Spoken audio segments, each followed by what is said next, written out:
सभी साथियों को नमस्कार। युवा मंच यूट्यूब चैनल पर आप सभी का स्वागत है। मित्रों, आज इस खबर से आप लोग अवगत ही होंगे कि नई शिक्षा नीति पर केंद्र ने स्पष्ट किया है। और स्पष्ट क्या किया है, इसका लाभ किसको मिलेगा, एक बहुत बड़ी खबर है। जैसा कि तमाम साथियों के मन में ऊहापोह की स्थिति लगातार बनी हुई थी कि नई शिक्षा नीति लागू हो जाएगी। हालांकि केंद्र सरकार यह चाहती है कि नई शिक्षा नीति लागू हो, लेकिन जो समस्या सामने आ रही है वो बहुत बड़ी चुनौती है सरकार के लिए। ऐसे हालात में नई शिक्षा नीति का पालन संभव नहीं है। और इसी के संबंध में यह बताया गया है कि पूरे देश में 8 लाख प्राथमिक विद्यालयों में शिक्षकों के पद खाली हैं। तो एक बड़ी सूचना निकल करके आई है और आप सभी को मैं बताना चाहूँगा मित्रों कि आप वीडियो को शेयर नहीं करते। वीडियो को शेयर नहीं करेंगे तो सरकार तक आपका प्रतिरोध नहीं पहुँचेगा। सरकार को लगेगा कि सब राम राज्य ही है। इसलिए वीडियो को शेयर करें ताकि सरकार तक जब खबर पहुँचेगी तो सरकार को लगेगा कि सरकार की जो सबसे घटिया मानसिकता है, खासतौर से शिक्षा के क्षेत्र को लेकर के, वह स्पष्ट हो जाएगा। और सरकार को यह भी पता चलेगा कि कई साथी इसका विरोध भी कर रहे हैं, कई अभ्यर्थी इसका विरोध भी कर रहे हैं। तो मित्रों, बड़ी खबर है। पहले थोड़ा सा खबर देख लीजिए, फिर मैं इस पर चर्चा करूंगा आप लोगों से। शिक्षक नहीं तो कैसे लागू हो नई शिक्षा नीति, एक बहुत बड़ा सवाल है और ऐसे सवाल जरूरी भी हैं। स्कूलों में नई राष्ट्रीय शिक्षा नीति NEP न्यू एजुकेशन पॉलिसी को लागू करने के लिए भले ही केंद्र व राज्य सरकारें पूरी शिद्दत से जुटी हुई हैं। मैंने आपसे पहले वीडियो में बताया था कि इस केंद्र सरकार और राज्य सरकार नई शिक्षा नीति को लागू करने के लिए पूरा कमर कस ली है, जिसको लेकर के कई साथियों के कमेंट भी आए। लेकिन हकीकत यह है कि स्कूलों में इसे अमल में लाने के लिए पर्याप्त शिक्षक ही नहीं है। स्कूलों में अभी भी शिक्षकों के करीब 8 लाख पद पड़े हैं। यह बात अलग है कि पिछले वर्ष के मुकाबले इसमें सुधार हुआ है, कुछ बैलेंस बनता है। पहले यह संख्या 10 लाख से अधिक थी। इसके साथ ही देश के 1 लाख से अधिक प्राथमिक स्कूल ऐसे भी हैं जो सिर्फ एक शिक्षक के भरोसे चल रहे हैं।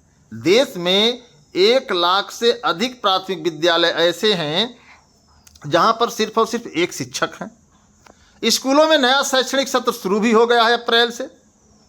शिक्षा मंत्रालय ने शिक्षकों के खाली पदों को भरने के लिए राज्यों को एक बार फिर से पत्र लिखा है, जिसमें शिक्षकों के खाली पदों को प्राथमिकता से भरने के निर्देश दिए गए हैं। साथ ही यह भी सुझाव दिया गया है कि स्कूल में शिक्षकों के पद रिक्त होने से पहले ही उन्हें भरने की योजना बनाई जाए, जिससे स्कूलों को जल्द से जल्द नए शिक्षक मिल जाएं।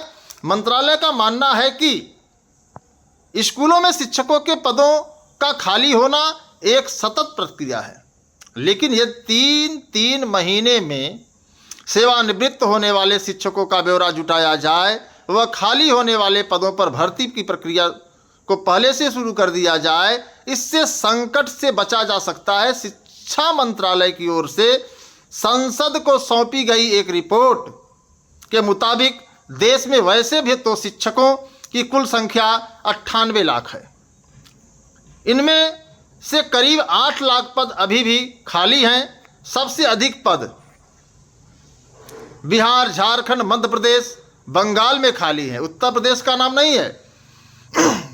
इसके साथ ही देश में 1 लाख से अधिक प्राथमिक स्कूल ऐसे हैं जो एक ही शिक्षक के भरोसे चल रहे हैं।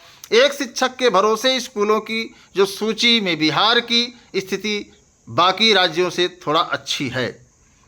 गौरतलब है कि मौजूदा समय में देश में 14.71 लाख से अधिक स्कूल हैं, जिसमें 2.60 लाख स्कूल शहरी क्षेत्र में हैं, बाकी 12.12 लाख से अधिक स्कूल ग्रामीण क्षेत्रों में स्थित हैं।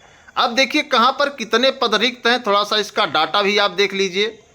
ये प्राइमरी विद्यालय हैं, अभी माध्यमिक और जूनियर हायर की बात नहीं कही गई डिग्री कॉलेजों की। आंध्र प्रदेश में 12,543, मध्य प्रदेश में 11,035, झारखंड में 8,294, कर्नाटका में 7,477, राजस्थान में 7,673, बंगाल में 5,437, उत्तर प्रदेश में देखें तो 4,572 ही प्राइमरी विद्यालय में शिक्षकों के पद रिक्त हैं साथियों।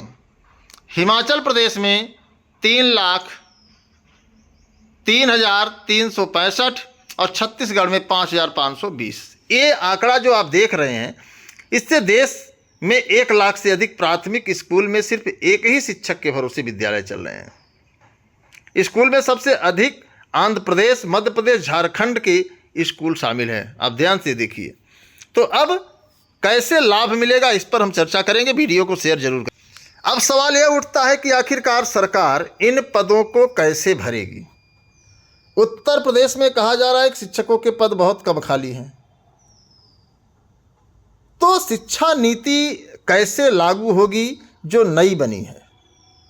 इसके लिए सरकार को भर्ती करनी पड़ेगी। टीजीटी पीजीटी के साथियों के लिए बड़ी राहत है कि जो भर्ती आएगी 34,500 रिक्त पद हैं, उन पदों पर अब नई शिक्षा नीति के तहत हो सकता है कि कार्रवाई ना हो। नई शिक्षा नीति के आधार पर हो सकता है कि जो भर्ती है वो ना हो। फिलहाल अभी इस पर स्पष्ट नहीं कहा जा सकता है, लेकिन केंद्र सरकार के द्वारा जो